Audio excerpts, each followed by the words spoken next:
Donald ট্রাম্পকে হত্যার চেষ্টা করলে ইরানের ওপর হাজার হাজার ক্ষেপণাস্ত্র নিক্ষেপ করার হুমকি দিয়েছেন ট্রাম্প নিজেই। এছাড়া ট্রাম্প আরও বলেন, হত্যার হুমকিতে 1000 ক্ষেপণাস্ত্র প্রস্তুত রেখেছে যুক্তরাষ্ট্র। একই সাথে মার্কিন বাহিনী ইরানের সব এলাকা সম্পূর্ণরূপে নিশ্চিহ্ন ও ধ্বংস করে দেবে। সামাজিক যোগাযোগ মাধ্যম ট্রুথ সোশ্যালের এক পোস্টে ট্রাম্প এই হুমকি দিয়েছেন।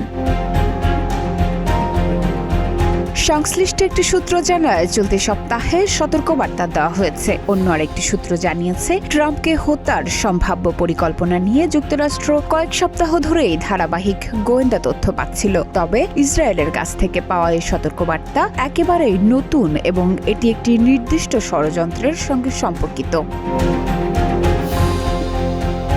2020 সালে ট্রাম্পের নির্দেশে ড্রোন হামলায় ইরানের শীর্ষ জেনারেল কাসেম সোলাইমানি নিহত হন। মার্কিন সরকার দীর্ঘদিন ধরেই সতর্ক করে আসছে যে সেই হত্যাকাণ্ডের প্রতিশোধ নিতে ইরান ট্রাম্পকে হত্যার চেষ্টা করতে পারে।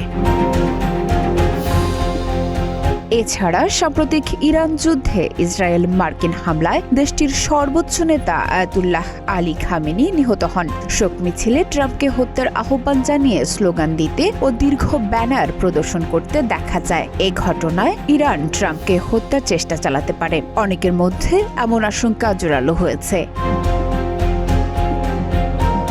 গত বুধবার ট্রাম্প সাংবাদিকদের বলেন, তারা যুক্তরাষ্ট্রের নেতাকে অর্থাৎ আমাকে সরিয়ে দিতে চায়। তাদের প্রতিটি তালিকায় আমার নাম রয়েছে। এখন পর্যন্ত আমি কিছুটা ভাগ্যবান, তবে ভাগ্য হয়তো সবসময় সহায় নাও হতে পারে।